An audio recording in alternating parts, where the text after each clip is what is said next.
Presiden Prabowo menjadi presiden yang diolok-olok, yang dibully, dan paling banyak dijadikan konten bagi publik ketidakpuasan itu. Bagaimana mungkin seorang Presiden Prabowo yang bacanya 50 buku per hari, yang sering keluar negeri baca buku, beli buku ke luar negeri, kemudian rajin membaca, tetapi pidatonya tidak mencerminkan orang yang intelektual. Mengejek-ngejek tadi dengan gerakan lidah, manyun lidah menjulur itu misalnya juga. Kita kaget, kok bisa begini Presiden Prabowo. Saya nggak tahu ini, apakah setelah beliau sering dulu gemoy ini, goyang gemoy sejak itu beliau berubah. Gitu.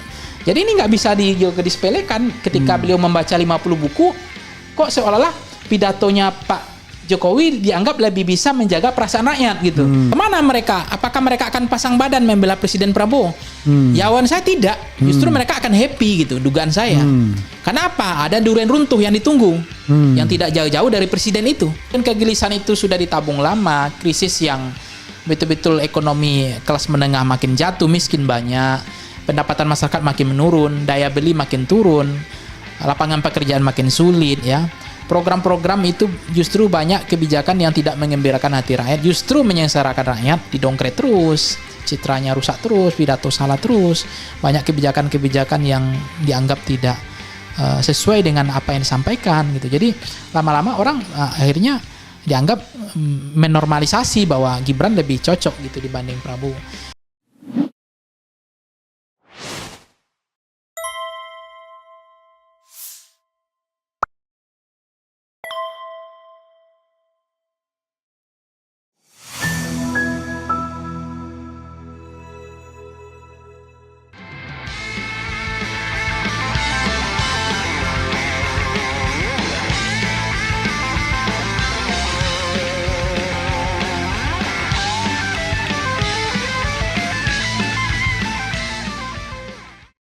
Assalamualaikum warahmatullahi wabarakatuh. Sobat RH sekalian, jumpa lagi kita di channel yang keren ini. Keren jadas. Tangannya sudah mulai sakit jadi agak berkurang ininya. Ya sobat RH sekalian, saya ada tamu ya, the one and the only Pangi Sarwi Caniago. Siap, Prof. Assalamualaikum warahmatullahi wabarakatuh, Bro. Assalamualaikum, Prof. Ya, saya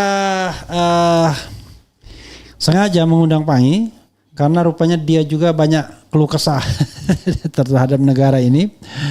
Dia bilang ada 3 analisis Pangi soal langkah politik Jokowi, mau komentar tentang Gibran yang menerima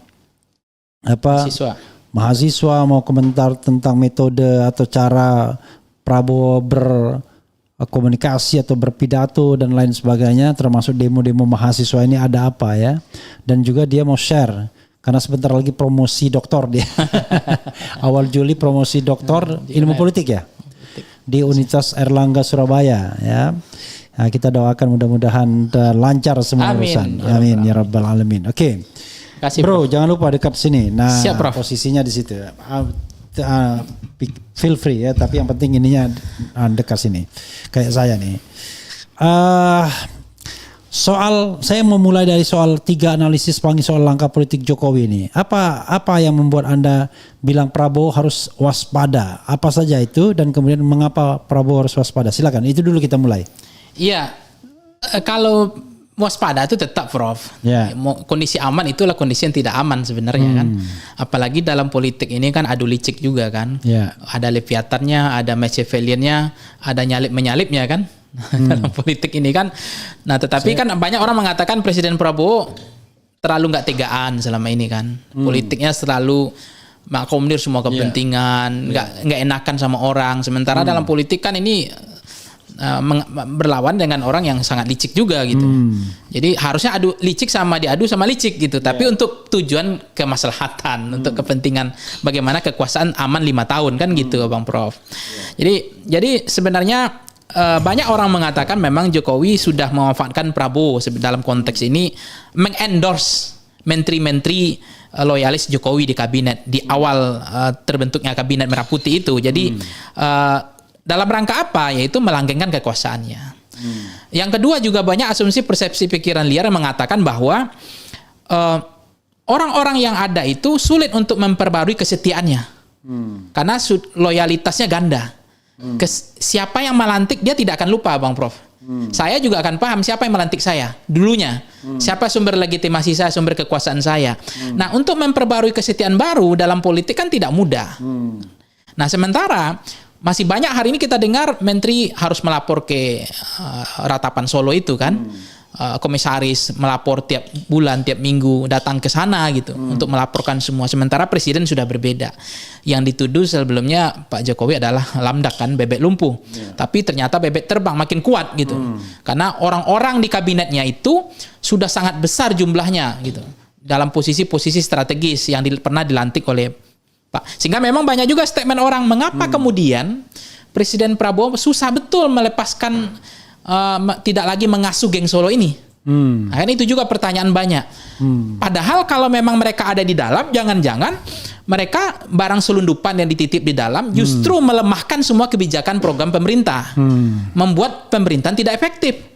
Karena dengan membuat kebijakan yang tidak mengembirakan rakyat, membuat kebijakan yang melukai perasaan rakyat, membuat program-program yang justru itu mendowngrade Presiden Prabowo. Artinya menghancurkan bukan dari dalam, dari luar, dari dalam dihancurkan. Nah, banyak juga yang ketiga begini, Bang Refli, kalau juga mengatakan begini, kalau kemudian di dalam itu ada orang-orang yang sudah jadi menteri, apakah mereka akan pasang badan? Ketika hari ini, jangan jauh-jauh lah, ketika kemarin ada demonstrasi ya, mahasiswa, tekanan publik udah mulai kuat. Kemana mereka? Apakah mereka akan pasang badan membela Presiden Prabowo? Jawaban saya tidak. Justru mereka akan happy gitu, dugaan saya. Karena apa? Ada durian runtuh yang ditunggu, yang tidak jauh-jauh dari presiden itu, yang ada di samping presiden, yang kapanpun itu bisa terjadi. Nah, itu juga mereka sedang siap-siap. Ketika kemarin dolar makin naik, ISG makin hancur, PHK makin tinggi, pidato presiden melukai perasaan rakyat, kemudian biaya hidup makin berat, kelas menengah makin susah, banyak hal yang kemudian pemicu yang membuat mereka sudah mulai pasang kuda-kuda gitu, siap-siap badan gitu. Nah, itu yang membuat menurut saya ya mereka juga bisa melemahkan dari dalam gitu, karena mereka tidak akan betul-betul menjaga presiden gitu. Jadi ketika dalam kondisi krisis mereka justru pada kabur semua. Nah, contoh nih kasus pertama kemarin, Abang Prof. Kalau kemarin itu ditahan misalnya nih Pertamax ini kan banyak anggaran dari MBG juga masih ada nih. Ya maksudnya ditahan dulu lah, jangan dinaikkan karena memang ini ekonomi lagi susah. Banyak orang yang kelas ekonomi rakyat hidupnya makin susah kan hari ini. Terutama kelas menengah yang hampir miskin, ditahan aja. Tapi kan cerita-cerita yang pembantu-pembantu ini, orang-orang di dekat yang diselundupkan kan ini menurut saya, ini mengikuti harga mekanisme pasar kan gitu. Nggak mungkin lagi negara terus menanggung subsidi kan begitu. Nah, faktanya terjadi adalah di lapangan adalah ketika Pertamax ini naik, dia kan tidak memikirkan bagaimana antrinya panjangnya itu. Dan jangan-jangan mereka ini pejabat yang tidak pernah antri Pertalite juga, antrinya makin panjang. Itu satu. Sekarang yang kedua, saya dulu misalnya saya bisa saja memaksakan pakai Pertamax karena masih sanggup, logik dalam akal sehat saya 12.000 itu. Artinya secara tidak langsung saya sudah membantu negara. Saya tahu diri. Saya nggak mau ngambil beban subsidi itu. Saya belilah Pertamax. Nah, dengan harga sekarang ya saya menyerah, angkat bendera putih, nggak sanggup. Artinya saya akan migrasi dong, mengambil pindah dari Pertamax ke Pertalite. Apa implikasinya lebih jauh? Beban Pertalite justru akan lebih berat. Akan terjadi lonjakan yang luar biasa, itu orang akan mengambil segmen usernya Pertalite itu. Artinya beban subsidinya Pertalite justru makin membengkak. Nah, artinya itu kan di situ-situ juga. Yang sebelumnya Pertamax mereka nggak mau subsidi karena itu non subsidi, sekarang digeser ke Pertamax. Akibatnya apa? Demonstrasi liar, makin instabilitas politik kuat kemarin. Pemicunya, pemantiknya diduga karena Pertamax kemarin, ya kan?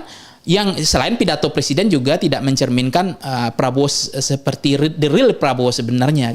Nah, akhirnya dengan adanya konteks kemarin itu Pertamax naik kemarin, ya demonstrasi di mana-mana, antri makin susah, rakyat makin susah antri, makin panjang. Ya, kemudian instabilitas politik mulai muncul gitu, dan kemudian muncul ada ada yang gembira, ada yang happy saya lihat gitu. Dan satu lagi peristiwa yang menarik tuh Bang Refli itu bisa paham ketika ada panggung yang dipakai lagi dalam kondisi sulit. Saya nggak tahu itu panggungnya ngambil muka lah. Dan itu menurut saya itu desain settingan semua, ya kan? Dengan kemudian Gibran seolah-olah terkesan dia sangat demokratis, mengartikulasi, mengagregasi, tidak kabur, menyerap aspirasi mahasiswa. Ditunggu semua mahasiswa walaupun dia bilang saya punya plus minus, tapi kemudian itu dilemparkan ke Presiden Prabowo. Arti bola panasnya sekarang ada di Presiden Prabowo 5 kali 24 jam itu kan. Nah, itu kan juga sebenarnya menampar wajah Presiden Prabowo. Ngapain begitu-gitu gitu? Ngapain mereka mengambil panggung-panggung begitu? Gibran untuk apa gitu kan? Itu juga menampar wajahnya Presiden Prabowo gitu. Jadi dalam kondisi krisis pun mereka udah ambil panggung gitu, dan itu terang-terangan dan sangat berani. Kecuali itu sudah berkomunikasi dengan presiden, saya nggak tahu gitu. Dan lagi pula itu demo kan baru sejumlah skala kecil, kemarin mereka baru menjamu. Ketika yang hari sebelumnya itu kan rame, mereka juga nggak berani nyambutnya. Paling ikut Presiden Jokowi dulu pergi ke rel kereta kan, kalau terlalu rame demonstrasinya kan. Ini karena demonstrasinya dikit, dia tampung, pura-pura menyerap aspirasi gitu. Jadi dianggap paling mendengar dibanding Prabowo, dianggap lebih demokratis dibanding Prabowo, kan itu sebenarnya pesannya. Bagi masyarakat awam itu masuk gitu. Ya, nah, yang dilakukan tuh sama persis dulu waktu demo Agustus kan, yang terima ojek online gitu ya. Iya. Itu. Ketika menerima ojek online yang demo yang Gibran menerima. Iya. Ya itu polanya bersama. Ini polanya. Jadi polanya itu mengikuti desain Pak Jokowi zaman dulu. Ya kita ngerti betul lah taktik settingan desain beliau seperti ini kan. Jadi ini buah tidak jatuh buah nggak jatuh jauh-jauh dari pohonnya. Jadi mirip itu. Jadi ini yang kemudian akan dilanjutkan legasi model-model begini. Tiga hal yang perlu itu adalah satu, Anda menyebutkan Jokowi akan bahagia jika pemerintahan Prabowo diguncang. Wah. Tadi Anda udah mengatakan kan. Kemudian Anda tadi juga sudah mengatakan nyinggung orang-orang Jokowi di kabinet yang banyak. Yeah. Nah yang ketiga, kemudian Anda mewarning agar program strategis itu dikawal. Kalau enggak nanti bisa dibajak. Kebijakan yang menyentuh kepentingan rakyat harus dikawal gitu. Silakan Anda mengeksplorasi lebih lanjut. Ya memang sebenarnya begini, kalau tantangan Presiden Prabowo memang tidak mudah memang. Beliau kan ditinggalkan hutang hampir 8.000 triliun kan. Sekarang bayar bunga utangnya menambah hutang baru lah sampai 10.000 triliun. Nah, ini artinya beban masa lalu gitu, kebijakan fiskal yang tidak baik di era Pak Prabowo ditinggalkan oleh rezim sebelumnya. Jadi sekarang kan ketika Pak Prabowo mencoba untuk melakukan ekspor satu pintu contohnya ya. Nah, kemudian yang terjadi adalah ada serangan-serangan, diduga katanya ada serangan balik dari oligarki yang selama ini mereka nyaman difasilitasi maunya di era-era sebelumnya. Keinginannya, kepentingannya difasilitasi.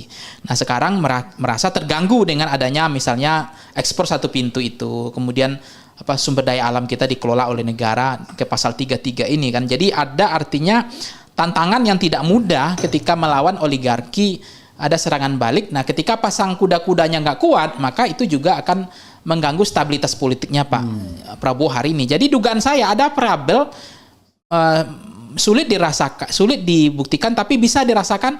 Jangan-jangan oligarki juga melakukan serangan balik hari ini untuk mendistrust supaya ketidakpercayaan terhadap Presiden Prabowo ini menurun.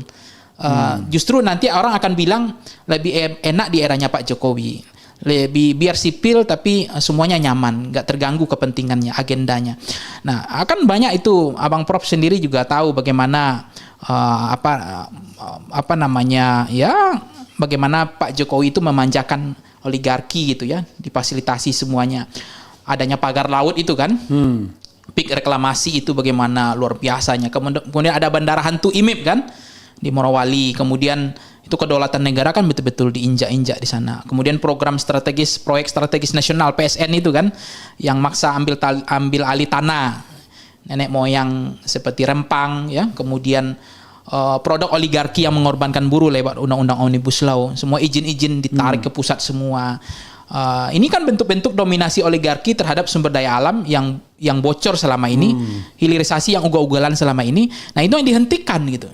Dan itu yang menurut saya kalau kemudian soal pidato, soal pertamak, soal MBG itu juga menjadi pemicu. Tetapi menurut saya itu tidak bisa lepas dari yang paling DNA Parabel laten yang paling berat itu adalah pengaruh bagaimana serangan balik dari oligarki ini untuk menjatuhkan kepercayaan publik terhadap Presiden Prabowo ini. Nah ini yang tidak mudah. Kalau ada orang luar negeri nggak nyaman sama presiden, ada rakyat yang nggak suka sama presiden, kita juga curiga juga. Ada apa? Jangan-jangan memang ada yang terganggu kepentingan bisnisnya, usahanya selama ini. Nah ini yang menurut saya tidak mudah gitu ketika negara tidak akan jatuh menghadapi krisis, tapi jatuh karena kehilangan arah, ya, kehilangan kepercayaan, kehilangan disiplin. Nah ini yang menjadi penting hari ini, Bang Prof, kalau kita lihat kehilangan arah ini kan dalam konteks pidato misalnya. Itu juga menjadi tantangan pidato yang kemudian tidak menjaga perasaan rakyat, ngeledek-ngeledek rakyat, kemudian pidato yang terkesan tidak siap untuk menerima otokritik dari publik gitu. Jadi pidato yang kemudian tidak mampu menjaga kepekaan perasaan rakyat gitu. Nah ini yang kemudian ini hanya bagian salah satu Parabel laten saja, tetapi tidak itu yang intinya. Dan ini yang kemudian Presiden Prabowo menjadi presiden yang diolok-olok, yang dibully dan paling banyak dijadikan konten bagi publik ketidakpuasan itu. Jadi yang banyak orang bertanya adalah bagaimana mungkin seorang Presiden Prabowo yang bacanya 50 buku per hari, yang sering keluar negeri baca buku, beli buku ke luar negeri, kemudian rajin membaca, tetapi pidatonya tidak mencerminkan orang yang intelektual gitu. Ngeledek rakyat itu. Jadi apa nama istilahnya ya? Jadi ya kalau meledek-ledek itu artinya ya seperti ngejek-ngejek gitu dengan gerakan gestur apa namanya ya, nye gitu kan, dengan wajah ngenyek ya, dengan wajah seperti itu kan seperti bukan seorang presiden gitu loh. Gimana wibawanya gitu kan. Jadi kemudian melakukan mocking ke pengkritiknya. Jadi sementara kalau kita lihat yang mengejek-ngejek tadi dengan gerakan lidah, manyun lidah menjulur itu misalnya juga kita kaget, kok bisa begini Presiden Prabowo. Saya nggak tahu ini apakah setelah beliau sering dulu gemoy ini, goyang gemoy sejak itu beliau berubah gitu. Jadi ini nggak bisa disepelekan ketika beliau membaca 50 buku, kok seolah-olah pidatonya Pak Jokowi dianggap lebih bisa menjaga perasaan rakyat gitu. Yang bacanya cuma hanya komik Doraemon sama Shinchan kan, bacaannya. Tapi ini kalah orang yang bacanya 50 buku per hari, yang beli bukunya bahasa Inggris semua di luar negeri. Nah ini kan juga banyak orang bertanya, ada apa sekarang? Apakah ada barang selundupan juga yang membuat beliau dijauhkan dari rakyat, tidak punya sentimen, atau ada barang selundupan yang masuk merusak semua, dianggap itu diteruskan terus, nggak mau memperbaiki pidatonya, termasuk kunjungan luar negeri kan, nggak mau diingatkan, disampaikan oleh Dino Patijalal. Kan kita harusnya apresiasi Dino Patijalal memberikan masukan bahwa itu vitamin obat lah, jangan sering-sering ke luar negeri kecuali hal-hal yang sangat mendesak gitu, prioritas betul. Tapi yang skalanya tidak prioritas itu kan bisa digantikan oleh Menko dan yang lain. Tapi tetap saja Presiden Prabowo kan ngomong dulu ketika Jokowi ke luar negeri, jarang ke luar negeri dimasalahkan. Saya sering ke luar negeri juga, yang sering ke luar negeri juga dimasalahkan. Itu kan bukan itunya persoalannya. Ini apakah ini mendesak atau tidak? Kenapa tidak dibenahi dulu tatanan pemerintahan di dalam ini? Yang banyak menteri-menteri penjilat ini nggak digeser dulu, yang hanya mengembirakan presiden gitu. Kenapa orang-orang seperti Dadan ini masih banyak gitu? Dadan Hindayana yang BGN ini yang sampaikan Presiden Prabowo, masih ingat nggak Bang Prof bilang bahwa dia laporkan ke Prabowo waktu itu akan dikasih lele utuh kan, kemudian akan dikasih dipotong sapi kan. Nah orang-orang penjilat seperti ini kan banyak sekali gitu. Nah ini yang harusnya diselesaikan, bukan sering ke luar negeri. Nah kritik itu kemudian direspon oleh Teddy dengan bahasa yang orang kaget juga, agak lebih reaksioner gitu. Misalnya Dino Patijalal baru cuma hanya diberikan kesempatan 3 bulan jadi Wamenlu kan gitu. Kemudian ada juga yang bilang sok-sok paling Menlu. Sebenarnya ini sangat disayangkan, sangat tidak fair menurut saya. Ini kan orang sudah memberikan masukan, sudah punya niat baik, kok dicurigai seperti itu. Padahal itu kan obat vitamin supaya negara ini nggak asam urat, supaya negara ini nggak kolesterol, supaya negara ini disiplin mengangkat orang-orang sesuai dengan kapasitasnya gitu, bukan karena modal loyalitas dan menjilat gitu. Jadi lingkaran seperti ini yang kemudian tidak lama-lama memang kok rasa-rasanya banyak barang selundupan yang ditanam justru merusak Prabowo dari dalam gitu. Jadi seolah-olah berubah gitu loh. Dan saya merasakan kok Prabowo bukan seperti Prabowo yang dulu gitu loh. Dalam konteks pidato, dalam konteks membenahi masalah-masalah yang mendasar ya. Untuk menghentikan kunjungan ke luar negeri. Bukankah Gus Dur itu jatuh juga? Setahu saya nanti mulai dikoreksi itu, Prof. Gus Dur itu jatuh karena sering ke luar negeri juga dulu. Jangan lupa itu. Walaupun bukan variabel utama itu kan, tetapi karena dia melakukan pembubaran terhadap DPR kan. Nah, kira-kira gitu, Bang Prof. Awalnya dia soal dugaan korupsi ya, dana Yanatera Yayasan Bulog sama Bulog, bantuan Sultan Bulog Brunei. Bulog Gate sama Brunei Gate. Tapi kemudian ketika dalam proses pengawasan DPR, peringatan 1, peringatan 2 kan, dia kemudian membubarkan DPR dan kemudian dan mengangkat Kapolri tanpa persetujuan DPR. Dan kemudian membubarkan DPR itu yang kemudian mempercepat ininya dia. Oke, menarik ya. Tapi saya ingin mengajukan pertanyaan dasar kepada Anda ya. Anda masih percaya sama Prabowo? Ini pertanyaan serius, bukan main-main. Ya percaya, saya masih percaya kalau memang beliau melepaskan diri dari geng Solo ini. Karena ini kan warisan lamanya banyak banget ya. Yang harus, saya masih percaya gitu. Karena bagaimanapun ketika kebijakan beliau kemarin itu menurunkan harga pupuk subsidi misalnya. Itu diturunkan. Itu kan sangat berpihak pada rakyat. Kita harus fair itu. Karena pupuk itu kebutuhan penting banget bagi petani kan. Nah kemudian beliau masih menahan harga pertalit hari ini. Itu kita patut juga mengapresiasi. Nah cuma kan beliau pernah ngomong gini, apa-apa bayar, kesehatan bayar kan. Nah ini yang belum terwujud nih, layanan-layanan dasar ini. Nah kalau kemudian Presiden Prabowo semakin mewujudkan layanan dasar tadi dijaga oleh Presiden Prabowo, saya termasuk yang percaya. Karena bagi saya percaya nggak percaya lihat kebijakannya, bukan lihat Prabowo-nya. Saya ulangin. Apakah pertanyaan tadi kan bukan kalau, apakah Anda masih percaya pada Prabowo? Masih percaya. Dengan bukti layanan dasarnya nanti ini yang mau saya buktikan. Contoh BPJS. Kalau memang beliau mengatakan apa-apa bayar. Andaikan Presiden Prabowo besok bilang begini, termasuk Menteri Kesehatan yang berbisnis sama rakyat ini namanya Budi Sadikin kan. Ini kan juga menteri loyalis lama dari sumber kekuasaannya Jokowi ini. Otaknya cuma naikkan BPJS. Nah, kalau saya jadi presiden, saya udah bisikkan kalau Presiden Prabowo mau mendengar ya, kenapa nggak tiru aja Tiongkok gitu. 5 yen untuk bayar uang administratif cuma 12.000 untuk menanggung beban semua orang yang sakit. Mau sakit, mau operasi, obat ditanggung oleh negara, mau orang kaya, mau orang miskin, kelas menengah ditanggung oleh negara. Nah, klaster itu kita kan ada iuran preminya, ada yang mandiri, ada yang kemudian jangankan bayar untuk iuran premi BPJS. Untuk makan sehari-hari aja susah. Akhirnya banyak mereka yang nunggak bayar. Kemudian diblokir sepihak oleh orang-orang, menurut saya juga geng Solo ini. Diblokir itu BPJS itu. Kan menterinya dari geng Solo. Dan itu bayangkan orang mau berobat, BPJS-nya diblokir.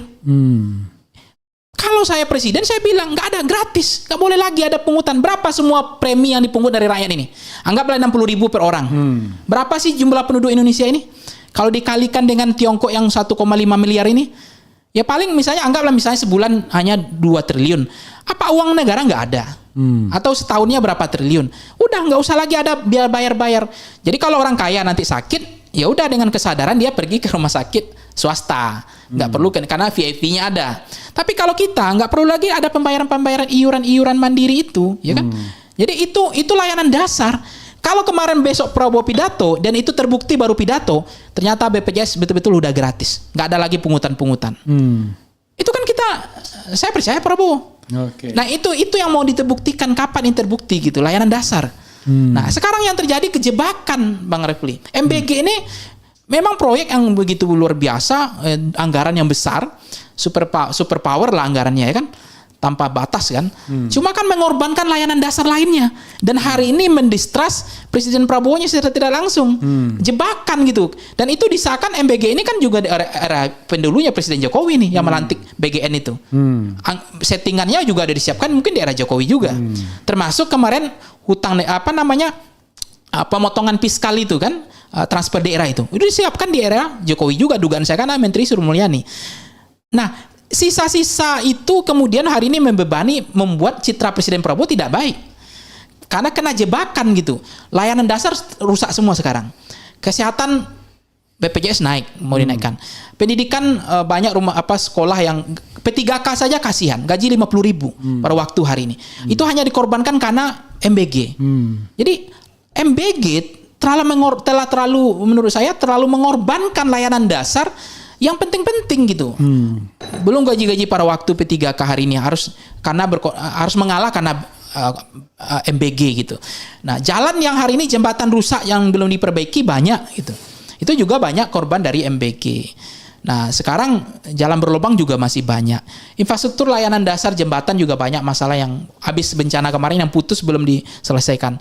Termasuk di salah satu daerah saya itu jembatan utama saja sampai sekarang daruratnya saja nggak ada. Padahal itu jalan utama yang mestinya diperbaiki oleh Presiden Prabowo. Termasuk transfer daerah hari ini yang membuat daerah miskin gitu. Banyak bupati wali kota yang udah nggak sanggup lagi gitu. Karena menurut saya kebijakan yang sebelumnya itu kejebak dan diteruskan gitu. Jadi apalagi layanan dasar menurut saya selain adalah harga kebutuhan pokok sembako gitu. Jadi yang ada hanya Menteri Perdagangannya, tahu nggak Bang Arif, hobinya mengumumkan kenaikan harga. Terakhir ada minyak kita. Kalau mengumumkan ngapain jadi menteri gitu? Nggak usah diumumkan. Padahal minyak kita tuh kan minyak subsidi.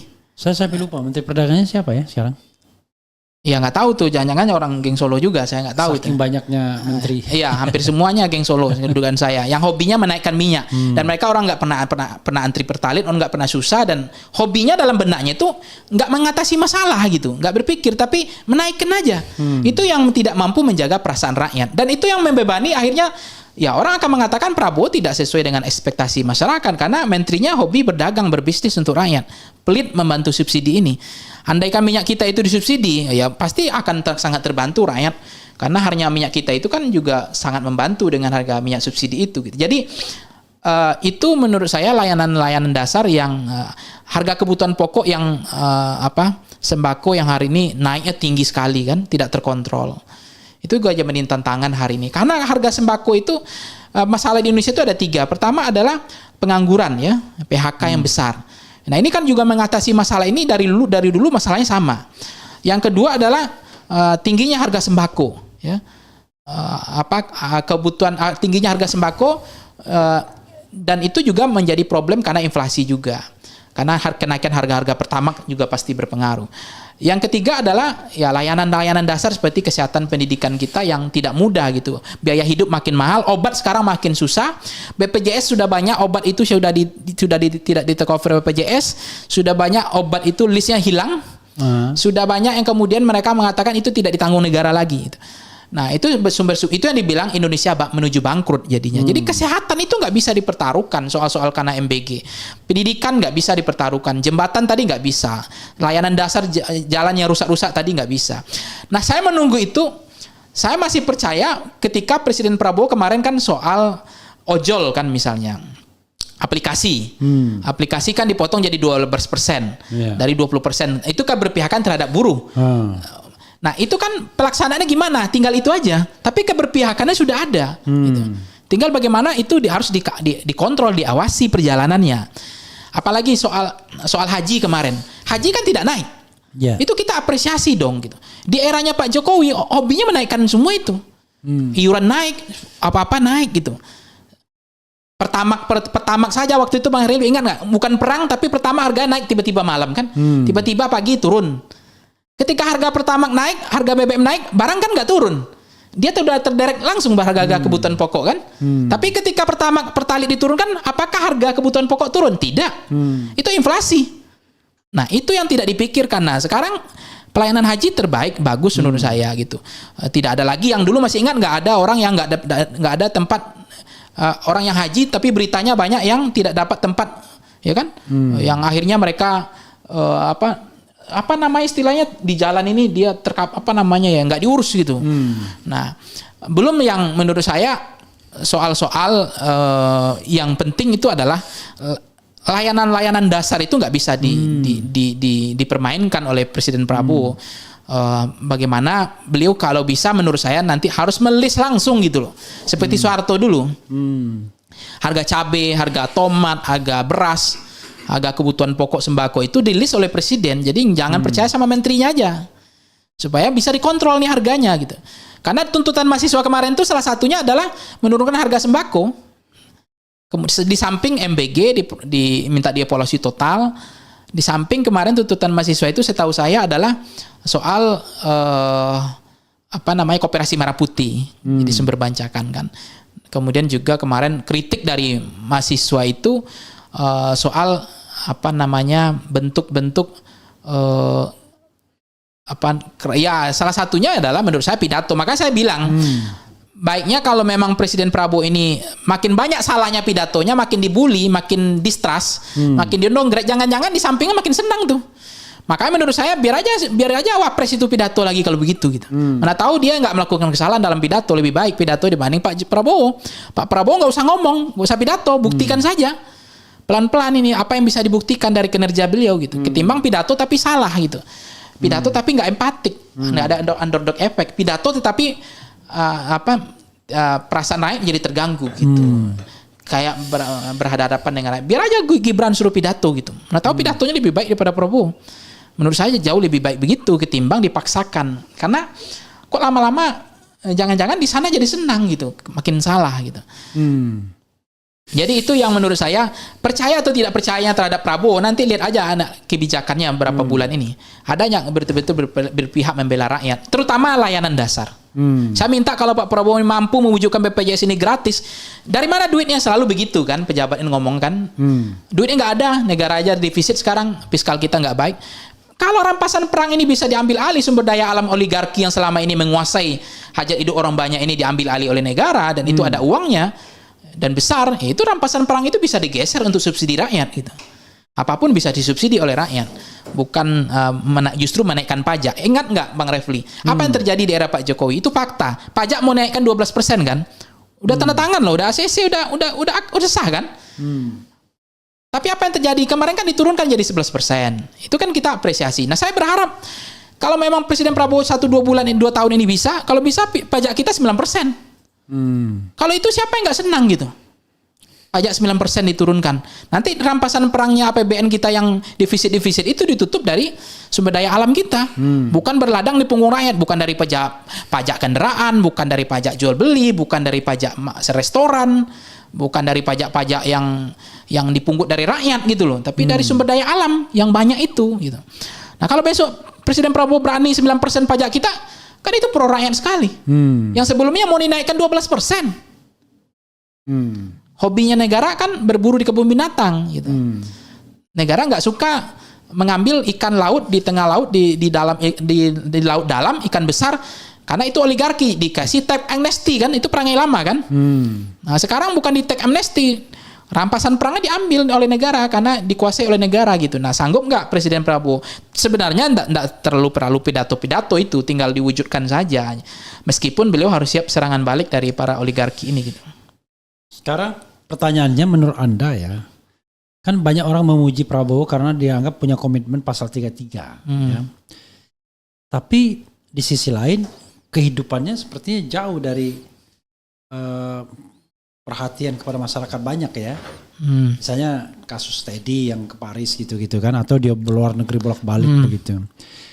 Nah, Anda percaya sama komitmen Prabowo dalam konteks pasal 33 itu? Apakah cuma lip service atau memang sesuatu yang ingin dia wujudkan gitu? Ya, saya juga kaget ketika kemarin ke Prancis Presiden Prabowo kan udah 4 kali sepanjang beliau menjadi presiden.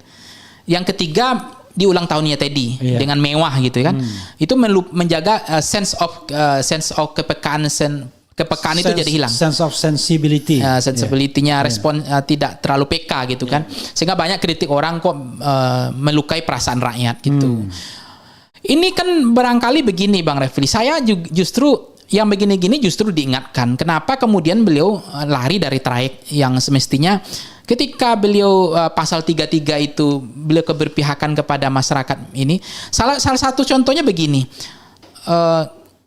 tidak hanya soal Teddy yang merayakan ulang tahun yang terlalu besar kan, itu melukai perasaan rakyat sebenarnya. Tapi juga kabinet ini juga tidak menggambarkan bagaimana efisiensi gitu. Itu kan juga menjadi bertolak belakang akhirnya. Nah itu kan harus bisa diperbaiki. Kalau Presiden Prabowo komitmen hari ini, kan bisa saja Presiden Prabowo dia sudah kilaf misalnya mengakomodir semua kepentingan politik. Karena kita efisiensi, mestinya kabinet kita wakil-wakil menteri yang nggak berguna, yang nggak bermanfaat, nggak hanya gimmick, itu dipangkas saja gitu. Yeah. Itu orang akan empati, pasti senang. Oh ternyata Presiden Prabowo walaupun telat nggak apa-apa, tapi dia bahwa beliau ingin efisien kabinet ini supaya uang ini nggak dihambur-hamburkan, supaya tidak membebani APBN kita, sehingga menteri-menteri yang tidak sampah, menteri-menteri yang nggak berguna ini, hanya lip service ini, menteri-menteri yang nyusahin orang di jalan ini, udah pecat aja, berhentikan. Artinya dibuatkan kabinet yang lebih ramping gitu. Itu masukan saya. Bukan berarti itu tidak bisa dilakukan. Dugaan saya, kalau memang ada wamen-wamen, apalagi itu hanya untuk mengakomodir kepentingan politik, bukan karena kapasitas atau kebutuhan negara, tapi hanya untuk mengakomodir kepentingan politik, harusnya itu dilakukan redundansi gitu. Harus dilakukan deliberatif, kontemplasi ulang. Kabinet yang terlalu gemuk seperti ini, itu akan mendapatkan empati dari rakyat kok. Gampang kok jadi presiden itu. Pertama, gembirakan hati rakyat dengan program yang berpihak pada pro rakyat. Yang kedua, jaga perasaan rakyat. Ya. Karena menjaga perasaan rakyat bagian dari prestasi. Ya, kan? Tapi yang Anda omongkan kan kesannya mudah sekali. Padahal bagaimanapun seorang Prabowo kan dibantu oleh tangan-tangan kekuasaannya. Kalau tangan-tangan kekuasaannya ini korup misalnya, MBG misalnya, ternyata kan terhanyak kita yang korup nggak tanggung-tanggung. 3 pucuk pimpinan, 1 dari TNI, 1 dari Polri, itu bagaimana menjelaskannya untuk apalagi misalnya koperasi Merah Putih, pembangunan koperasinya, nggak ada jaminan nggak dikorup itu, nggak disunat uangnya. Bahkan ada bupati yang mengatakan, waduh, yang turun untuk ke bawah itu cuma 50%. 50%-nya sudah malah lebih dari 50% udah hilang di tengah jalan. MBG juga begitu. Nah, kalau begini bahwa setiap program Prabowo ya pasti akan dibajak, dan ini kan tidak hanya tanggung jawab tangan-tangan yang bermain itu, tapi juga tanggung jawab Prabowo bagaimana dia bisa mencari pembantu-pembantu yang terpercaya gitu.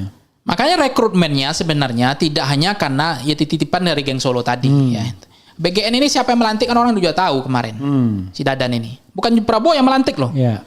Prabowo hanya mencopot gitu. Nah, karena memang Pak Prabowo ini mungkin terkesan betul-betul sangat baik, mendengar semuanya diakomodir, harusnya betul-betul rekrutmen itu tidak hanya karena loyalitas, tapi kapabilitas dan integritas. Bagaimana mungkin ini akan terjadi terulang kali? Orang yang dapat kemarin itu Dadan itu dapat apa ya, di istana dilantik jadi dapat penghargaan gitu loh. Bintang Mahaputra. Tiba-tiba jadi koruptor sekarang kan. Nah, ini kan menurut saya betul-betul siapa yang mengerjakan ini? Apakah Presiden Prabowo, atau tidak ada kontemplasi, atau tidak penuh kehati-hatian gitu dalam mengambil keputusan seperti semacam ini. Nah, yang masuk itu kan adalah penumpang-penumpang gelap semua, yang lingkaran Presiden Prabowo ini kan sedang dibanjiri oleh para penjilat sekarang. Nah, para penjilat itu bukan kapasitas, bukan kompetensi, bukan integritas. Tapi betul-betul bagi mereka itu adalah bagaimana transaksional pragmatis, mencari keuntungan sebesar-besarnya.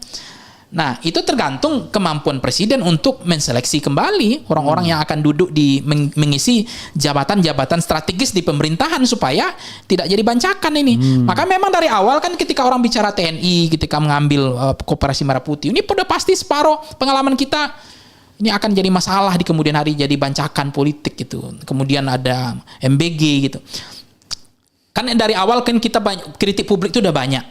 Kalau dari setahun yang lalu udah dengar kan itu lebih bagus. Tapi kan udah telat ini mendengarnya. Banyak MBG ini dikritik karena tidak tepat sasaran. Kemudian mengorbankan layanan dasar yang lain karena anggaran terlalu besar. Kemudian banyak istilahnya itu jual-jual beli titik itu udah dibahas dari dulu. Kemudian kenapa ini tidak dibuatkan ke dapur sekolah saja? Udah diberikan saran seperti itu kan. Kemudian kenapa nggak daerah-daerah terisolir yang sangat-sangat butuh, daerah-daerah yang ini udah diingatkan jauh-jauh hari. Tapi mungkin itu yang menurut saya harusnya belajar dari peristiwa ini, nggak boleh telat seperti ini gitu. Sehingga ini menjadi proyek tidak betul-betul untuk membantu rakyat gitu. Jadi menjadi proyeknya oligarki juga, proyeknya TNI, proyeknya polisi gitu. Jadi ini yang harusnya dipikirkan oleh Presiden Prabowo, bagaimana penggunaan anggaran itu nggak boleh ugal-ugalan. APBN kita itu betul-betul ketika bicara efisiensi, apa kemanfaatan untuk rakyat gitu. Sampai nggak? Saya gini aja deh Bang Refli, saya aja lembaga survei misalnya ya, Polster. Saya mau gaji surveyor saya lewat Korlap ya. Itu saya transfer ke Korlap saya misalnya ya. Itu 100.000 ya. Itu sampai ke surveyor saya paling 50.000. Itu semuanya siapa? Sarjana semua itu Korlap itu. Iya. Sistem yang saya bentuk. Sejak itu saya nggak mau lagi. Ketika saya mau transfer gaji surveyor saya minta kalau Anda menjadi surveyor Foxpol harus ada rekening pribadi Anda sendiri. Karena nanti pusat yang transfer langsung. Nggak bisa lagi saya percaya sama Korlapnya. Pasti ke setiap ada pintu itu pasti ada pemotongan. Itu sistem. Jadi sudah watak orang Indonesia. Watak Indonesia. Nggak sarjana, nggak taman SD, nggak sama aja. Kalau udah ada uang di tangannya dipotong. Akhirnya apa? Sampailah ke IG saya, ke Pak, saya ini yang berhujan-hujan panas-panas, kami surveyor Pak, kok dipotong gaji kami Pak? Harus kami satu kuesioner 100.000 Pak, contoh. Kami sampai dengan alasan-alasan Korlap bilang begini nih, ada pengurangan, ada pemotongan. Sampai ke kami 50.000 Pak. Dari situ saya belajar, saya nggak percaya. Nah, bagaimana pemerintah dalam konteks ini meniatur perilaku orang Indonesia. Pengennya duit itu sampai langsung. Nggak perlu lagi ada pakai ini bertahap ini, ditransfer ke sini dulu, ditransfer banyak pintu, itu udah pasti korup. Kenapa negara nggak bisa belajar? Bisa nggak? Pasti bisa. Bisa nggak langsung ke kantin dapur itu? Bisa. Iya kan Anda kan membayangkan bahwa koruptornya itu cuma di lapangan ya. Misalnya kalau Anda tadi kan Anda bilang pusat, Korlap sama apa enumerator ya? Iya, enumerator. Enumerator yang petugas survei di lapangan. Itu kan kita tahu bahwa korupnya itu ada di bawah juga. Nah ini kalau yang korup di atas gimana? Pembuat kebijakannya yang korup gimana coba? Ya itu makanya harus ada pilot project. Kemarin itu kan gelondongan proyek itu. Anggaran terlalu besar, dikelola besar. Dan itu jadi program anak emas kan. Nah itu yang kan dari awal kalau kemarin itu. Maka saya bilang ini jangan-jangan jebakan juga dari awal gitu. Jebakan dari kewarisan lama gitu. Kalau kemarin itu ada pilot project dulu, nggak dipaksakan dulu. Misalnya ada pilot project, misalnya berapa titik dulu dicoba. Itu dilihat di situ sehingga memang potensi itu tidak terjadi seperti sekarang udah gelondongan seperti ini terlalu banyak. Niatnya kan untuk korupsi memang. Jadi program itu memang sengaja diciptakan agar memunculkan banyak uang, menggelontorkan banyak uang sehingga bisa dimakan. Jadi maksudnya niatnya itu dari awal sudah. Saya nggak tahu mensrea itu niat jahat seperti itu ya. Harusnya bisa dibuktikan atau tidak. Tetapi niat pemerintah kan katanya dari awal kan untuk membantu orang yang susah makan tadi. Itu niatnya Prabowo. Tapi di lapangannya begitu tangan pertama sudah beda. Kan kalau kita bilang kepala BPG BGN kan tangan pertama itu di bawah Prabowo kan. Prabowo baru tangan pertama aja udah dikorup, bayangkan. Ya itu berarti ya siapa yang melantik BGN-nya itu juga masalahnya. Ya Prabowo lah, walaupun Jokowi yang melantik kan dia bisa ganti dia yang jadi presiden. Nah itu kenapa udah diingatkan nggak dilantik, diganti dari awal kan itu aja. Oke. Ada lagi? Oh kita akan bicara tentang demo mahasiswa ya. Gini, kita paham bahwa yang namanya demo mahasiswa itu adalah sesuatu yang sunatullah, ya kan? Setiap masa eksistensi mahasiswa itu ditentukan oleh demo. Kira-kira begitu. Semua BEM itu kalau nggak demo nggak keren. Gitu. Tetapi Anda melihat nggak sesuatu yang serius, yang substantif di balik demo mahasiswa saat ini? Apakah akan terjadi kerusuhan atau bahkan reformasi lagi atau bagaimana? Ya saya pikir begini, itu kan di kondisi dalam demonstrasi itu kan ada muncul disorder ya, ketidakteraturan politik kan, instabilitas politik, dan sepanjang memang itu akan terjadi ketika ada krisis dan kegelisahan masyarakat yang sudah ditabung lama. Nah kalau kemudian kegelisahan itu sudah ditabung lama, krisis yang betul-betul ekonomi kelas menengah makin jatuh, miskin banyak, pendapatan masyarakat makin menurun, daya beli makin turun, lapangan pekerjaan makin sulit ya. Program-program itu justru banyak kebijakan yang tidak mengembirakan hati rakyat, justru menyengsarakan rakyat. Bahkan mereka menterinya sering berhadapan-hadapan dengan rakyat gitu. Nah, ketika itu dicicil terus dan itu nanti akan complicated, ya ujungnya akan mengganggu. Bukan tidak mungkin itu bisa terjadi gitu. Nah, tetapi kalau kemudian diperbaiki, misalnya besok pertama dimulai diturunkan lagi, itu belum tentu juga akan memicu eskalasi, akan meluas gitu, akan besar. Yang kedua, akan dievaluasi total MBG, efisiensinya akan dilakukan untuk tidak mengganggu layanan dasar yang lain, supaya tetap ketiga besok ada pengumuman BPJS kita betul-betul gratis, nggak dibayar lagi sama negara. Itu angin segar, itu akan memberikan harapan, distrust akan muncul, trust building gitu. Jadi itu tergantung bagaimana pemerintah mencicil saja. Tapi kalau dicicil itu ditabung itu memang hanya kabar buruk terus, hanya berhadap-hadapan dengan rakyat terus, keras kepala terus, diingatkan kepala batu, nggak mau memperbaiki keadaan, ya itu akan titik itu akan tercapai gitu. Jadi menurut saya ketika ada memulihkan kepercayaan publik dari distrust menjadi trust building itu sangat penting gitu.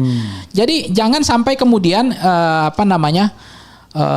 kemarahan publik itu bukan semata-mata karena kinerja pemerintah, tetapi komunikasi pemerintah juga buruk. Itu juga harus diperbaiki. Nah, ketika komunikasi pemerintah itu selalu buruk, ya dugaan saya itu juga salah satu pemicu skalanya akan makin besar gitu, akan merusak tatanan kehidupan berbangsa bernegara gitu.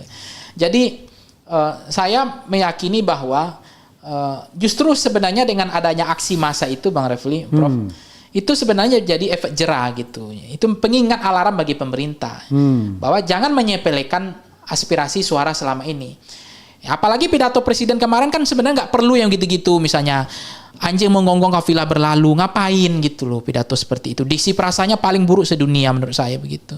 Habis itu pergi aja ke Yaman, nggak perlu pidato. Kemudian pidato yang nyinyir itu, yang podcast itu, ngapain harus begitu kan? Tambah lagi pidato-pidato yang kemudian justru itu memantik opini perlawanan kemarahan publik ya selama ini gitu. Jadi artinya ya kalau kemudian mahasiswa juga banyak kritik juga hari ini, rawan ditunggangi juga kepentingan ya tadi kelompok oligarki juga bisa gitu. Tapi gerakan rakyat, gerakan mahasiswa itu kan karena kegelisahan, karena mereka makin susah gitu, hidupnya makin susah, itu saja gitu. Cuma ketika kemarin ada di peristiwa di UGM yang dibubarkan, justru ada menterinya yang mau berdiskusi kemudian dibubarkan, itu kan juga intensitasnya sudah beda sekali. Udah tidak ada niat jahat kan, sudah ada niat jahat, tidak niat baik gitu. Karena kalau orang mau diskusi, membangun dialektika, mengkritik kemudian dia siap dikritik, dimaki di situ, itu udah mahal sekali jadi pemimpin di Indonesia ini. Kan yang ada jadi pemimpin Indonesia ini kan hanya jilat menjilat saja, puji-pujian aja, kan itu yang merusak. Jangankan presidennya, perusahaan juga rusak karena puji-pujian. Karena nggak ada berita baik gembira dan puji-pujian aja nggak ada. Tapi kalau misalnya CEO-nya bagus, ya justru kalau kritik saya akan angkat Anda mendapat jabatan tertentu, akan saya promosikan karena mengkritik saya, perusahaan itu akan tumbuh makin baik. Nah sekarang kan ada menteri yang mau diskusi, ada menteri yang mau dimaki, dicaci, itu sudah nilai mahal menurut saya untuk konteks sekarang. Karena kritik selama ini pemerintah ini terkesan anti kritik gitu, terutama kata kasus kemarin di Nopati Jalal itu gitu. Jadi negara yang penting bagaimana sepanjang negara itu mampu menjaga kepercayaan dari rakyat, ya namanya aksi itu akan mengalami patahan di tengah jalan gitu menurut saya. Aksi-aksi demonstrasi yang ujungnya adalah untuk revolusi, apakah itu pemazulan, impeachment dan seterusnya. Apalagi negara ya harus perlu punya kepekaan ya. Apa yang perlu ditunda, yang bukan prioritas ya dibatalkan aja sekarang. Ngapain dipaksakan? Kalau itu bukan prioritas perlu ditunda. Itu juga akan menurunkan skala aksi-aksi demonstrasi ke depannya. Karena negara punya perasaan. Sekarang kan tidak ada prioritas dipaksakan. Nah, yang perlu ditunda tidak ditunda gitu. Jadi gini, saya membayangkan ya kalau saya pun jadi pejabat agak susah di Republik ini. Ngomong susah, tidak ngomong susah gitu ya. Bertindak belum tentu juga bisa berhasil karena banyak sabotase di bawah kan. Tidak bertindak ya Anda dimaki orang gitu. Jadi Anda melihat enggak sebenarnya ada prototipe pejabat sekarang ya, jangan yang kemarin kan legenda gitu, kadang-kadang kita tidak perlu ulangin lagi untuk membandingkan dengan yang dulu. Yang sekarang menurut Anda pejabat yang bisa dijadikan sebagai sebuah prototipe. Ada nggak sekarang ini yang bisa dijadikan prototipe? Yang mungkin Anda bilang tidak anti kritik, mendengarkan, energinya besar gitu, ada nggak? Kalau nggak ada, jangan-jangan kita yang salah memandang setiap pejabat kita musuhi jadinya. Coba deh. Saya kalau nama saya nggak tahu karena memang saya nggak mengikuti semua pejabat kita di Indonesia ini kan, karena memang kita kan selama ini kan aktivis batu miring, jadi kita juga nggak memberikan masukan juga, kita kadang-kadang dicurigai juga kan. Apalagi kita nggak digaji negara disuruh cari bukti kan, malah saya apalagi kalau sebut nama nanti dia bilang ini itu. Jadi saya pikir kalau sekarang siapa orangnya yang bisa menjaga kepekaan terhadap rakyat, yang punya kapasitas energinya besar untuk segampang aja Bang Refli. Dalam rapat-rapat itu kan tahu mana yang ngomong tentang kepentingan pribadi, ngomong negara, rakyat gitu. Kalau saya ketemu sama orang 80% kita bicara rakyat. Ya, itu dia punya cita-cita. Ada nggak Anda bisa observasi dari pejabat-pejabat itu? Karena kalau Anda sebagai pollster gitu ya, karena terjebak pada popularisme. Biasanya pejabat yang dipuji itu adalah pejabat yang banyak dikritik. Biasanya kan gitu. Karena dia populer. Tapi coba ada menteri-menteri yang nyaris tak terdengar kan. Dipuji tidak, dikritik juga tidak. Misalnya let's say Bahlil kan. Semua orang tahu Bahlil. Pasti kritiknya besar. Tapi yang pembelanya juga pasti banyak. Tapi coba menteri urusan pemberdayaan perempuan. Ada nggak? Ada hafal nggak? Nggak hafal saya. Nah, begitu nggak hafal kan sudah lepas dia dari kemungkinan. Ini kan ada yang menteri terjelek. Pasti masuk orang-orang yang terpopuler kan. Tapi yang tidak populer, jelek juga enggak, bagus juga enggak gitu loh. Jadi kan memang mengukur KPI-nya saya nggak tahu ya, orang populis. Kan ada juga orang terkenal tapi kinerjanya nggak ada, pencitraan aja. Iya. Contoh. Saya mohon maaf, Deddy Mulyadi kan dianggap orang populer, terkenal. Tapi di Purwakarta saya nggak ada lagi sih saya lihat selama ini gitu. Itu contohnya aja. Tapi kalau sekarang nggak tahu nih. Kan orang katanya kalau jangan jelek-jelekan Purwadi karena dia buat jalan aspalnya tebal katanya sekarang. Jadi nggak ada di proyek lagi. Jadi pajak langsung bangun jalan aspal bagus. Ketebalannya 100 meter katanya. Jadi nggak berlomang-lomang sampai kiamat tuh. Nah itu kan kita nggak tahu bagaimana populis itu yang menciptakan orang yang terkenal.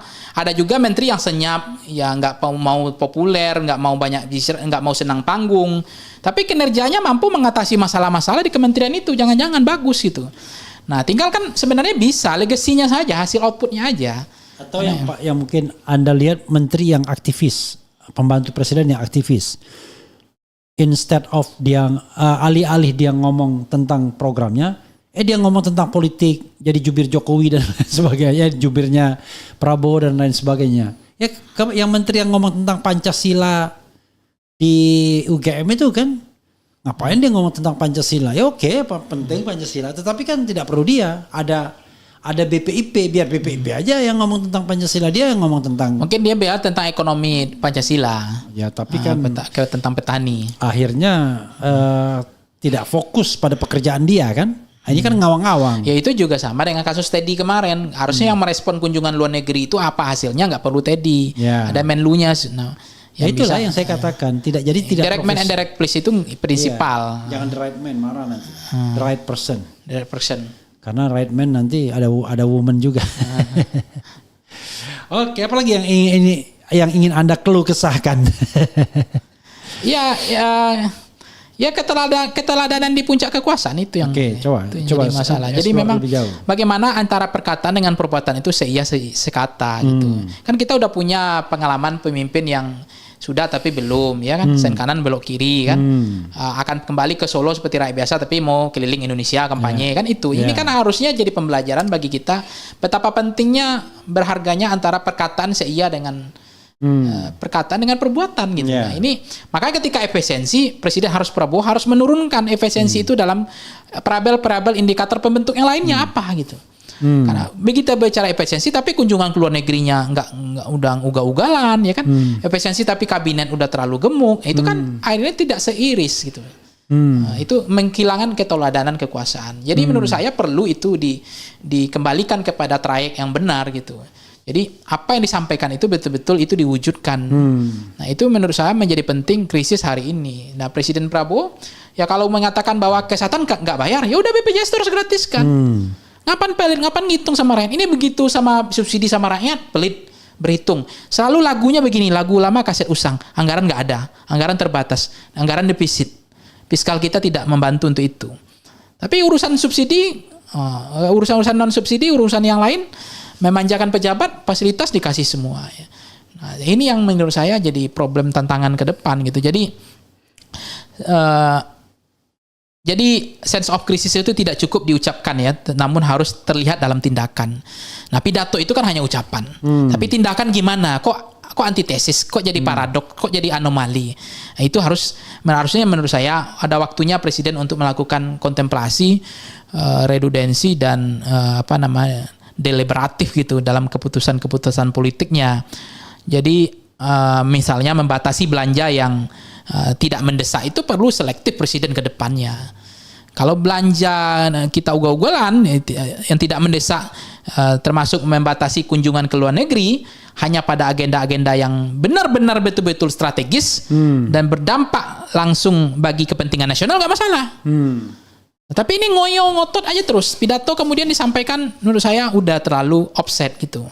Ini yang menurut saya karena kita sayang ya saya mengingatkan Presiden menurut saya masih ada rasa percayaan saya pada Prabowo ketimbang Gibran gitu loh.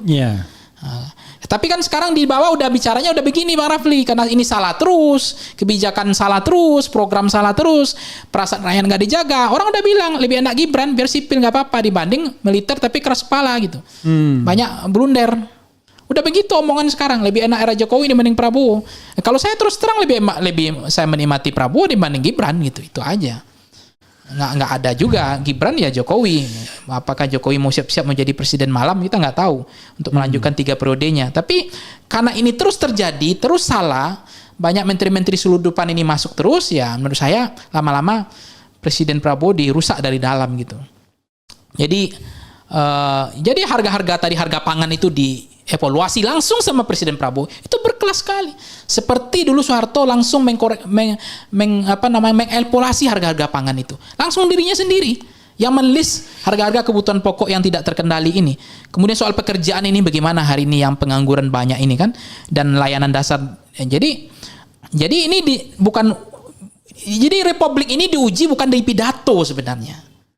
Tapi republik itu diuji bukan di ruang pidato tetapi di ruang bagaimana pelan-pelan ini bisa terwujud gitu apa yang disampaikan beliau gitu. Jadi negara menghadapi bentuk kehilangan kedisiplinan ya, kehilangan disiplin untuk seia antara kata dengan perbuatan gitu. Jadi kehilangan disiplin ini yang kemudian menjadi problem tersendiri bagi republik ini membangun karena orang masih ada di Indonesia ini kan karena masih ada harapan. Memulihkan animo kepercayaan publik dari distrust menjadi trust building itu menjadi nilai penting sekali. Kalau udah nggak ada harapan orang pergi gitu. Ya karena masih ada harapan ya mudah-mudahan ini diperbaiki gitu karena masih ada kesempatan ini baru 2 tahun. Nah mudah-mudahan dengan tuntutan di samping memang tadi warisan-warisan buruk dari masa lalu walaupun itu legend tapi menurut saya itu akan membebani Presiden Prabowo tapi nggak perlu diteruskan gitu. Diberhentikan saja warisan-warisan buruk di masa lalu itu. Jadi ini yang kita melihat apakah pasal-pasal 33 ini akan betul-betul untuk kesejahteraan rakyat atau hanya ya kasus seperti BGN kemarin gitu, kasus MBG kemarin yang itu justru menjadi bancakan politik, jadi proyek untuk kepentingan elit bukan untuk kepentingan orang ngasih makan gitu. Oke, sekarang saya ingin Anda seolah-olah diberikan otoritas oleh negara untuk mengganti orang. Karena kadang kan kita ini, wah ini orangnya harus diganti. Tapi begitu, siapa menteri keuangan yang cocok? Nggak punya referensi kita. Siapa menteri ini yang cocok? Nggak punya referensi kita. Lah, kalau Anda sendiri nggak bisa membayangkan siapa orang yang bisa dicari gitu kan? Ya, Prabowo juga mengalami kesulitan yang sama kan? Anda ya berada di tengah masyarakat tapi tidak tahu siapa. Nah, sekarang Anda punya otoritas, anggap saja bahwa Anda bisa mengganti beberapa menteri. Dan tolong menteri mana yang harus diganti, Ya semua menteri terkait dengan ekonomi, perdagangan, harga kebutuhan pokok kita itu aja. Sebutkanlah. Lalu kemudian ada nggak Anda mau endorse orang? Nggak, saya nggak ada. Saya nggak, itu kan istilahnya itu istilah meritokrasi ya. Saya kan nggak pernah di pemerintah, saya nggak tahu orang yang mempunyai kapasitas di meritokrasi. Tentu intinya bukan ujub-ujub. Ya nih Menteri Kesehatan bukan dokter, nggak pernah juga berbisnis. Di society kan ada beberapa orang yang punya kompetensi, misalnya banyak kan, misalnya yang Anda. Nah, saya ingin otokritik kita. Kita ini mengkritik memang hak kita ya, tapi memberikan solusi juga kewajiban juga sebenarnya. Salah satu solusi, walaupun kita nggak dibayar, kan ada solusi yang tidak complicated. Salah satu solusi yang tidak complicated itu adalah kita bisa merekomendasikan orang.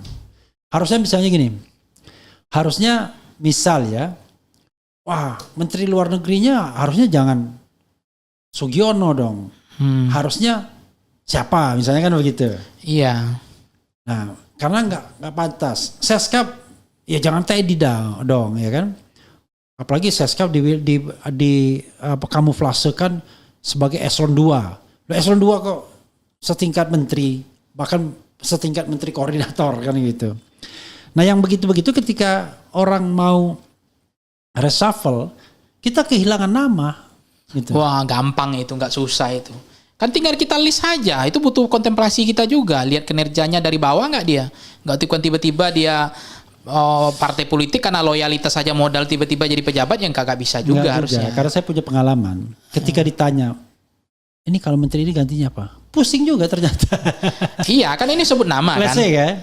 Anda misalnya. Ya, contoh ini gini, ketika kemarin mengganti Sri Mulyani itu kan sebenarnya apa dampaknya? Kita punya Probaya, walaupun nggak ada prestasi juga, tapi kan dia menjaga perasaan kita. Ya, tapi itu kan sudah ada perubahan. Tapi akhirnya cuma mengganti orang, tapi penggantinya malah diragukan sekarang ini. Ya tapi kan dengan konteks sekarang dibanding Sri Mulyani yang hobinya naikin pajak sampai 12%, berladang di punggung rakyat, kita dipajakin terus. Tapi kalau Probaya bilang kan kita mau sejahtera bersama-sama, ya udah nggak apa-apa, kita buktikan saja. Artinya mengganti Sri Mulyani ke Probaya nggak ada ruginya juga. Itu salah satu contoh yang ekstrim juga. Tidak rugi, tapi konon pemerintah jadi was-was setiap karena gini faktanya. Tapi kan beliau janjikan dolar turun kan hari ini udah mulai terwujud. Walaupun ada di sampingnya ada Dasko juga katanya yang mencoba membantu itu kan. Gitu. Jadi yang jelas dolar makin tinggi kan. Tercatat dalam sejarah dolar tertinggi sampai 18.000 lebih gitu ya. Tapi ya apapun kan kadang-kadang kita bicara tentang faktanya kan. Ternyata pergantian itu tidak menurunkan dolar kan, malah meninggikan dolar, tidak menaikkan kepercayaan malah menurunkan kepercayaan. Tapi whatever it is ya. Apa rekomendasi Anda untuk perbaikan negeri ini ke depan? 1 2 3 4 5 6 7 8 terserah Anda. Menurut saya dari panjang tadi banyak rekomendasi. Ya, tapi kan Anda harus bisa mengexcerpt 1 2 3 agar pemirsa itu bisa mengambil intisari dari pendapat Anda kan. Kalau suruh mendengarkan semua, saya sudah sampaikan tuh selama 1 jam. Ya orang nggak ada waktu. Saya poinnya sederhana. 1 2 3. Menjadi presiden itu gampang. Oke, 1 apa? Ya menjadi presiden itu gampang. Ya. Kenapa gampang? Bagaimana kita menggerakkan hati rakyat? Itu aja. Kebijakan yang kemudian, yang kedua punya kepekaan, punya kepekaan, sense of crisis itu, kepekaan yang tinggi, menjaga perasaan rakyat. Nah kalau kemudian hobinya menterinya hanya naikin harga, dia tidak pernah berkoordinasi untuk mengatasi masalah itu, supaya nggak naik, supaya ketahan harganya. Ini yang menurut saya sumber masalah kita juga banyak orang mengatakan, banyak menteri kita ini orang-orang anak mami, anak papi juga, nggak pernah hidup susah. Ini juga masalah, jangankan begitu, antri pertalite aja nggak pernah hidup mereka hidup. Kita antri pertalite udah kita coba panjang-panjang begini kan. Nah mereka jadi menteri, jangan-jangan ngisikan bensin ini kan semua ajudannya semua. Mobil pakai supir semua kan. Ya, jadi dan uang negara. Jadi artinya tinggal ngisi di bensin negara. Kalau Bang Refli bilang siapa orangnya, pilih aja orang yang pernah susah itu menurut saya sih. Punya minimal dia punya kepekaan lah, punya perasaan gitu aja lah. Dibanding menteri-menteri yang dari yang nggak punya perasaan ini, hobinya cuma naikin aja, kemarin enak aja ngomong menyesuaikan dengan harga pasar. Tapi implikasinya, dampaknya hari ini kemana dia ketika orang huru-hara? yang kemarin ngomong mengikuti mekanisme pasar, padahal mereka paling-paling kabur, sembunyi, lempar batu sembunyi tangan. Padahal implikasinya apa? Orang udah antri panjang, beban pertalit jadi membengkak hari ini, ya kan? Harga kebutuhan jadi naik, kondisi politik disorder gitu. Jadi apa saja intinya mengembirakan hati rakyat, menjaga perasaan rakyat, cari menteri yang hidupnya menderita, yang susah, itu aja lah Bang Refli menurut saya. Walaupun minimal dia pernah susah, itu minimal dia masih kontemplasi lah. Jadi membuat kebijakan tuh nggak asal-asal sesuka perut dia gitu. Oke, coba kita bacakan beberapa komentar dan Anda bisa komentari ya. Tadi bilang Wowo sebenarnya bukan gitu orangnya. Sementara Pak Abraham Lincoln bilang jika Anda ingin menguji karakter seorang yang sebenarnya berikanlah kekuasaan. Oke, itu satu. Jadi maksudnya adalah apakah Prabowo berubah setelah berkuasa kan gitu. Iya. SBY JK dulu selek, tapi nggak sampai kudetaan. Kenapa dia gandeng Gibran? Karena ada paman Gibran mau atur usia. Ya. Gue sih bisa aja, tapi yang lihat gue diteriakin, woi lu siapa? Maksudnya apa ini? Narasumber cerdas, keren, cadas, luar biasa. Kemudian masalah besar emang RI 2. Membaca 50 buku sehari beneran tuh gitu. Kemudian tanpa Samsul, Wowo 4 kali kalah, nothing, ampas orde baru nggak laku. Hidup Jokowi. Cerdas endasmu. Prabowo Gibran gagal memimpin, negara wajib dimakzulkan. Samsul banyak drama. Kemudian tapi sumpah kemarin ada bocil marah-marah akibat penjumlahan. Kemudian kalau benar terjadi dimakzulkan, sistem di negeri ini gimana Prof akan kejadiannya? Wowo benar-benar cerdas, IQ 130, 10 tambah 6 sama dengan 17, penemuan matematika terbaru, hehehehe. Yang bilang cerdas kaum 58 falsu pakai palsunya, falsu. Kemudian pantesan Habibie dulu ngotot copot Wowo. Ijazah palsu larinya kemana? Indonesia tidak perlu pemimpin yang bisa joget tapi berpikiran cerdas untuk negara. Mahasiswa harus kritis hidup mahasiswa. Bumi hanguskan oligarki. Cacing buta hukum, mereka buat gaduh negara ini. Udah penjajahan sistemik dari tahun 1945. Masih sibuk urusi ijazah si Jack. Lupa Sigit sudah diamankan Wowo. Oke, dan lain-lain ya. Banyak sekali kalau saya mau bacakan satu-satu. Mungkin Anda bisa menjawabnya secara umum. Silakan. Ya kalau Abraham Lincoln itu memang kasih orang itu tahu aslinya kan gitu kan. Yeah. Ya kita nggak tahu aslinya sekarang atau sudah ada ya inner circle yang mencuci otaknya atau udah gara-gara kita nggak tahu orang selundupan ini gitu. Kok bisa berubah ini? Karena setahu saya waktu beliau jadi Gerindra ketua umum pidato nggak pernah kayak manyu-manyu kayak gini gitu. Ini pidato manyu-manyu kayak gini dari siapa gitu kan? Nah, setahu saya ya waktu beliau jadi ketua umum partai itu kan gagah sekali Presiden Prabowo. Kalau pidato itu nggak pernah ngeledek juga. Kalau membakar-bakar semangat masih. Tapi yang kemudian sampai ngomong kafilah berlalu, setahu saya nggak ada. Ini baru kali ini nih. Gitu. Jadi ada apa kok bisa berubah seperti ini? Tapi manusia itu bisa berubah menurut saya. Yang kedua soal ya Samsul hanya ya soal Gibran ya itu ya memang itulah yang mau dicitrakan sekarang bahwa Gibran lebih punya kapasitas kemampuan dianggap sebandingkan Prabowo gitu yang udah setelah banyaknya masalah ini dengan yang dihadapi Prabowo gitu didongkret terus, citranya rusak terus, pidato salah terus, banyak kebijakan-kebijakan yang dianggap tidak sesuai dengan apa yang disampaikan gitu. Jadi lama-lama orang akhirnya dianggap menormalisasi bahwa Gibran lebih cocok gitu dibanding Prabowo. Jadi kalau Samsul kemudian ada settingan kemarin orang udah paham semua juga. Jadi bisa saja itu apa yang disampaikan Gibran sebagai wapres ya ambil muka nampar wajah Presiden Prabowo ya semua gimmick semua demi kepentingan kekuasaan juga gitu. Nah intinya sih termasuk tadi ada soal soal apalagi tadi ya hidup Jokowi ya itu kan hidup Jokowi soal hidup sehat hidup sehat kan sama-sama saja hidup juga. Tapi intinya saya samanya ya saya akan lawan kan, itu lagi viral juga, lagi keliling-keliling ternyata saya akan lawan kata orang semua kan. Jadi masyarakat Indonesia itu ternyata nggak pelupa, nggak pemaaf juga gitu. Jadi dianggap dengan 2 tahun tiba-tiba semua masalahnya bersih, warisan hutangnya selesai, hilirisasi ugal-ugalannya selesai, tambang yang ditebang hutan-hutan kemarin udah selesai. Tiba-tiba dia mau kampanye, mau keliling Indonesia lagi karena alasan diundang orang. Tiba-tiba orang berebut salaman, merindukan Jokowi lagi, berebut tepuk tangan, berebut untuk pura-pura nangis. Ya orang nggak semudah itu juga untuk men-setting itu ya. Walaupun dalam politik itu semua bisa disetting, tidak ada yang alami dalam politik gitu. Tapi kan ketika di testing Dewa Tercek Ombak hari ini orang menolak gitu. Orang nggak mungkin melupakan ini baru 2 tahun gitu, tiba-tiba udah bicara tentang kekuasaan diri dan keluarganya dan kroninya lagi gitu, tentang dinastinya King Solo lagi, baru udah 2 tahun gitu, udah niat banget, udah siap-siap banget gitu, dengan krisis ini dimanfaatkan gitu. Jadi orang udah bisa membaca itu gitu. Ketika kemarin demonstrasi itu kan krisis sebenarnya, dan dia betul-betul memanfaatkan momentum itu. Sudah ada DNA untuk melakukan pengkhianatan, padahal ini satu paket, nggak boleh gitu. Harus ada izin dari ACC dari presiden dulu lah, atau konsultasi atau komunikasi, saya nggak tahu. Tapi dugaan saya nggak ada komunikasi. Gitu. Jadi mengambil muka seperti ini kan menampar wajah Presiden Prabowo. Menurut saya Presiden Prabowo nggak nyaman. Menurut saya, kalau saya nggak mau. Seperti dulu Pak Jokowi juga memperlakukan wakilnya wakil yang tahu diri gitu. Jadi nggak terlalu melompat-lompat kayak gini, punya panggung sendiri.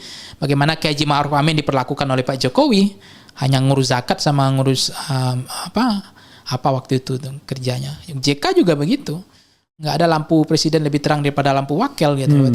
Jadi nggak boleh ada matahari kembar gitu. Jadi ini dugaan-dugaan seperti ini pecah kongsi atau tidak, tetapi saya merasakan jadi memang sedang ada yang siap-siap menikmati ini gitu, ketika Presiden Prabowo makin terpojok gitu, makin kesulitan untuk mendapatkan kepercayaan publik gitu. Tapi intinya kalau kemudian presiden membingkirkan hati rakyat, buat program yang menyenangkan hati rakyat, berpihak pada rakyat, itu akan dipulihkan kembali pasti. Dari distrust itu akan trust building itu akan kebangun automatically menurut saya gitu. Sepanjang beliau membuat keputusan yang mengembirakan hati rakyat ke depan gitu. Oke. Closing statement. Ya, memang negara kita ini kan lucu ya. Kalau soal pertama kemarin mengikuti mekanisme harga pasar. Tapi kalau gaji kita mengikuti UMR Solo Jogja. Kalau untuk gaji pendapatan, biaya hidup itu mengikuti UMR-nya Jogja. Tapi kalau pertama mengikuti harga mekanisme pasar. Nah, begitulah Indonesia. Udah. Oke, sobat era sekalian. Tidak terasa ya sudah 1 jam lebih kita berbincang di sini.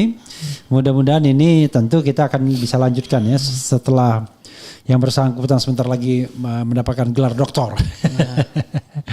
Mudah-mudahan ini bermanfaat ya. Wassalamualaikum warahmatullahi wabarakatuh. Keren jadi. Bang Refli. Prof. Oke.